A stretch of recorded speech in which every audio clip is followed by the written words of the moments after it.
माँ काली के जन्म की कथा। सभी देवी देवताओं के जन्म की कई कहानियाँ प्रचलित है और बिल्कुल इसी तरह माँ काली के जन्म से जुड़ी कई कथाएं सुनाई जाती हैं। उन सभी कथाओं में से एक कहानी है जो सबसे ज्यादा प्रचलित है। बात उन दिनों की है जब एक शक्तिशाली राक्षस दारुण का अत्याचार तीनों लोकों में बढ़ गया था। तीनों लोकों में सभी इससे बहुत परेशान थे। सारी देवता दारुण के हाथों मार खा चुके थे। दारुण को वरदान मिला था कि उसकी मृत्यु एक स्त्री के हाथों ही हो सकती है। इस कारण सभी देवता हाथ जोड़कर ब्रह्मा जी के पास पहुँचे कि वे इसका कोई समाधान निकाले। इसके बाद ब्रह्मा जी ने एक स्त्री का रूप लिया और दारुण से युद्ध करने चले गए, लेकिन वो भी इस असुर को हरा नहीं पाए।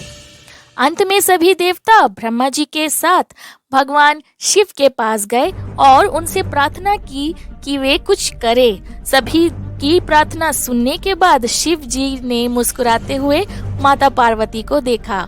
उनका इशारा समझते हुए माता पार्वती ने अपनी शक्ति का एक अंश निकाला और एक चमकता हुआ तेज था जो देखते ही देखते भगवान शिव के नीलकंठ से होते हुए उनके शरीर में प्रवेश कर गया।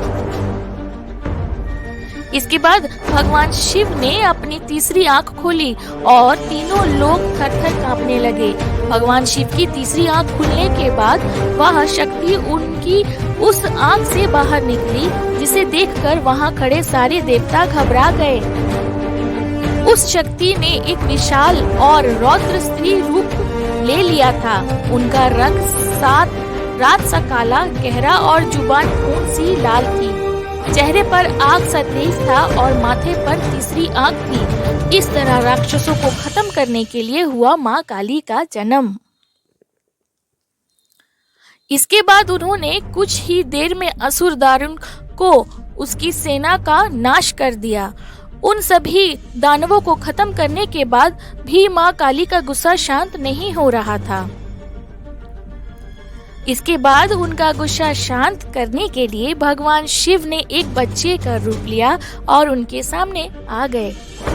भगवान शिव को देखते ही माँ काली का गुस्सा शांत हो गया और उन्होंने उस बच्चे को अपनी गोद में उठा लिया। इस तरह राक्षसों को खत्म करने के लिए हुआ माँ काली का जन्म। जय माँ काली।